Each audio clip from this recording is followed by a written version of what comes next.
T Apex came out with a new update, which is it allows you to set the zones for how you want to change resistance. Before you could change the resistance at a certain velocity or whatever, but now you can change it at whatever interval. Like, so if I was setting up a 30-meter sprint, I could change it at either 10 or 20 or 25 to help set up some acceleration patterns. So I'm gonna walk you through kind of what we're looking for when we do zone changes like that, and kind of like what it looks like from a data perspective on how changing acceleration or changing resistance can help benefit an acceleration pattern.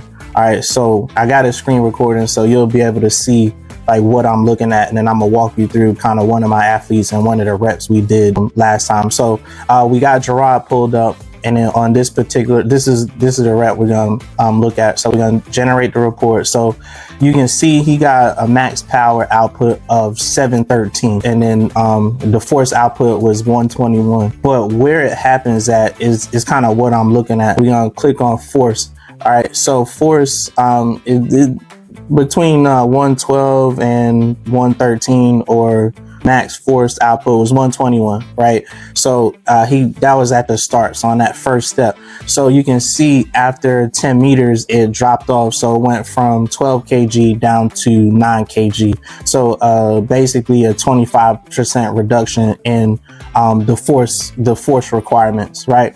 So you can see here it's a 25% drop, so 113 or 121 or whatever, it gets down to about 88, between 88 and 91 or something like that. So essentially a 20% or 25% reduction in the force requirement over the course of the sprint. So from the 10 meters to the last 30, it's a 25% reduction in force requirement. So what's interesting is the power output, right? So the first 10 meters, we wanted some longer ground contact time so you can generate some good momentum at the beginning, right? So in the beginning, or the first 10 meters, he got up to 696 watts of power for that first 10 meters.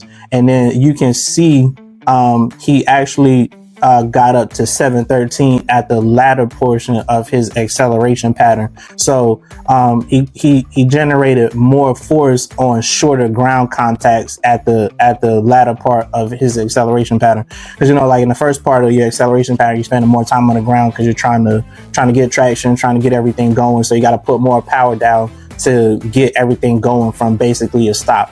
But here, like at the end, so kind of towards when he hit that peak power, you can see that he hit that peak power later on in the acceleration pattern. So right around 25, 26 meters, somewhere up in there, or at 27.8 meters, he hit his max force production output, which is really what we want. So you want him putting down either as much or more power down in a shorter ground contact time, which leads to a faster rep. I don't have it on this machine, on this tablet, but on the other tablet, when you look at the historical data, actually from last week, over the course of 30 meters, he actually ran this 30-meter segment faster than he did a week prior, because we set up his accelerative pattern a little differently, forced him to get more power down at the beginning.